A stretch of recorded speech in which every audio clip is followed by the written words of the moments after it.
What's up everybody, it's Critical. I just want to give you all an evaluation of a film I recently watched called The Legend of the Titanic. I know many of you out there are big fans of the Titanic. It's a very it's a good movie. And I know many of you, like me, are hungry for more tales from the Titanic, so I found this film hoping that it would satiate my thirst for more Titanic action, and my goodness was I not let down. So the movie stars these mice, among other animals, and delivers many of the same messages that James Cameron's Titanic film delivered, such as the dangers of whaling, how evil sharks can be, and how strong octopuses are. So let's just get right into it. Similar to James Cameron's film, the movie is just one giant flashback. These young mice are asking this mouse right here with vitiligo about his trips on the seas, and then one reads the paper. Tragic ending to the maiden voyage of the Titanic. The liner goes down. 100 missing. A lot of people died, huh? Well, youngster, it's a long and complicated story. The truth of the matter is that those missing persons were never really missing. It's all a misunderstanding. One of these days, I'll tell you the whole story. So after disregarding the deaths of hundreds on the Titanic, the grandfather attributes it to simply a misunderstanding. The passengers aren't dead, just misunderstood. He refuses to tell his story until this kid picks up a Wii remote. Once the Wii remote is in his hands, the grandfather springs into action and begins telling one of the most riveting tales I've ever seen from a movie. So the clocks dial back and you see a younger version of himself. He's a ship hand helping get mice on board the Titanic. Then you're introduced to the equivalent of Rose. Her name is Elizabeth, and she's having a conversation with her father about not wanting to marry Everard, and her father sounds like he's perpetually about to sneeze. Well, behave yourself. Must I remind you that Everard Maltravers has asked for your hand, and that your stepmother and I both consider it an excellent match. So he's borderline impossible to understand throughout the film, but I guess he's kind of a cool character if you're not looking at the screen or paying any attention at all to the movie. Elizabeth then sees Don Juan and is immediately fascinated because Don Juan is cutting the rug with his dog. He is just busting it wide open with his canine. So she's immediately already interested in this man, and this man then tells his dog to go go introduce itself to her, but instead the dog goes out of its way to ejaculate on the foot of a very sad man. A confused Abraham Lincoln buys a newspaper, then remembers he can't read. You then learn that Everard, the man with the arranged marriage with Elizabeth, is a whaler. He talks to his assistant Jeffrey about how awesome it is to have money and power. There's nothing in the world that counts besides money and power. You then get an aerial view of the Titanic on the seas. It looks like something straight out of a PlayStation 1 cutscene, and it's very powerful and moving.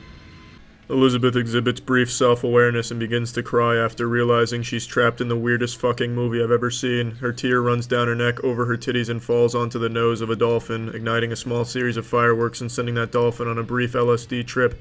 This, however, gives her the ability to understand the dolphins, and this phenomenon is explained by Dolphin. You can understand us thanks to a net of magic moonbeams that caught your tears as they fell into the water.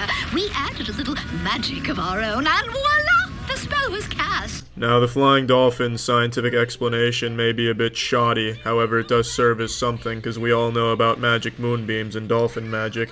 So Elizabeth now takes on the role of Eliza Thornberry, and with her newfound power does absolutely nothing with it.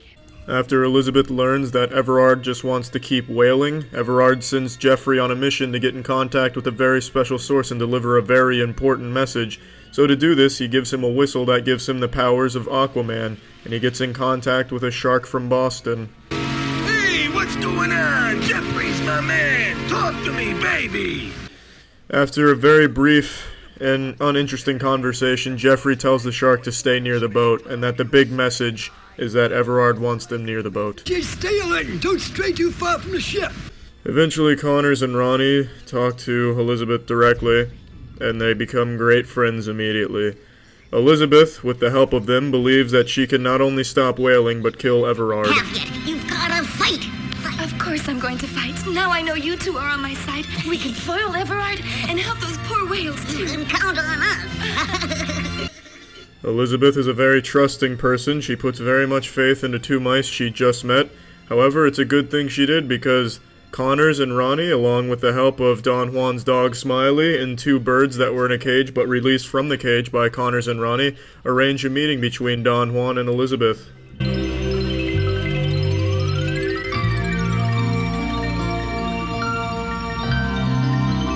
Yes, that is the actual music that played during this scene. It's not me going berserk on a xylophone, nor is it the intro to Rugrats. That is the actual orchestral music they played during that scene.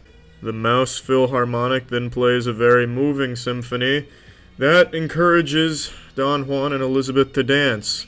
And they dance. Oh boy, do they dance. They dance for a solid 3 minutes of screen time, uninterrupted. And it ends with a very emotional kiss.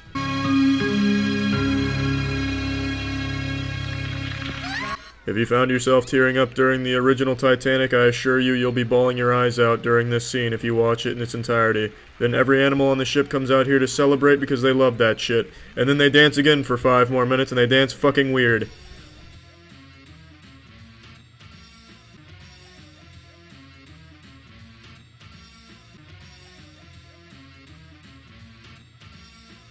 And then Elizabeth and Don Juan fuck. They really mash pissers nicely, and then you see the ship without any colors on it because they forgot to render the colors during this scene.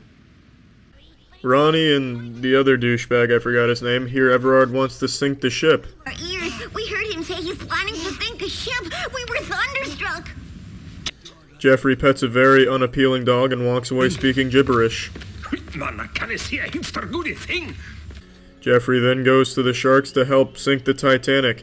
It has to be sunk at midnight. There's no explanation for why midnight specifically. The ship has to sink tonight, but remember, not a second before midnight, or else all your work will have been for nothing. To sink the Titanic, the Shark Clan calls upon the power of a bodybuilding octopus named Tentacles. The plan is to throw an iceberg in front of it. While this is happening, Everard and Jeffries pull a gun on Elizabeth's father.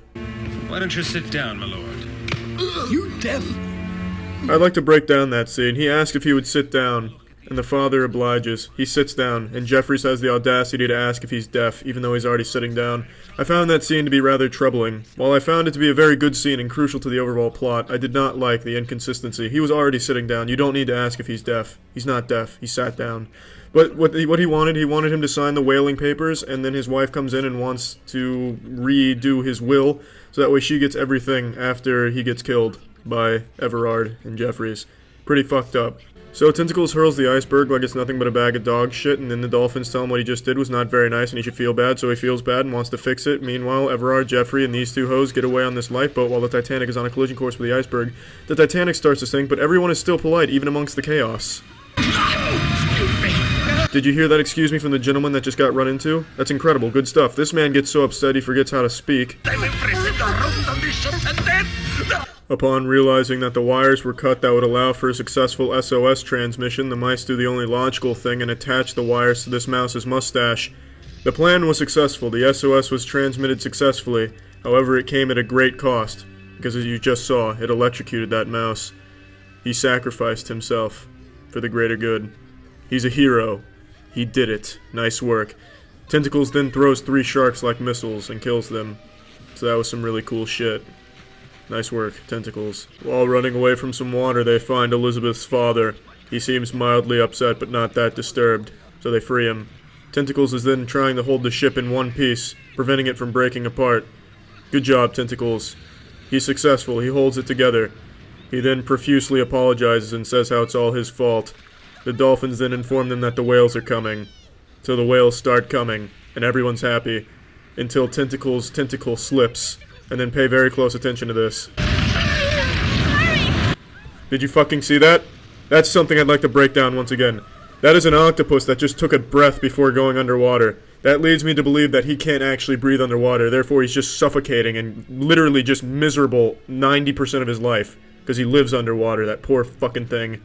As the ship goes under, Ronnie, Connors, Dawn, Elizabeth, and Smiley all jump off the ship onto a whale and are safe. The captain then waves at another ship, so now everyone else is safe. Everyone is safe except for Tentacles. Tentacles drowns. He was suffocating for years and then just finally drowned. And then these 4 are lost at sea. Then Dawn and Elizabeth get married. It's really touching. And then Connors and Stella get married. I'd like to point out Stella was only in this movie for 3 scenes, but they got married. And then Tentacles isn't really dead. And everyone seems totally cool that the Kraken's touching their bridge. Tentacles, you are a true hero. You saved my life by putting your own in danger. And the many... The captain tries to give a really inspirational speech, but pauses way too many times, and it just seems super weird, and I don't like it. And then it turns out this mustache, this mouse with the mustache turns out isn't dead. And then everyone dances again. and then the grandfather tells everyone to go to bed because that's the story of what actually happened on the Titanic. Now, overall, I would say this movie definitely fits right in with James Cameron's Titanic. I feel as though they're in the same league in terms of quality and story. I didn't cry quite as much during the James Cameron's version as I did during this one. This one was a lot sadder for all the wrong reasons. In fact, it was just very hard to sit through and watch in its entirety, but I did it, and I did shed some tears over it. I didn't enjoy it that much. However, upon looking back at it now, I definitely see that it is definitely a masterpiece of cinema type shit and whatever. Legend of the Titanic's a good movie. Good stuff. Nice work. Good movie.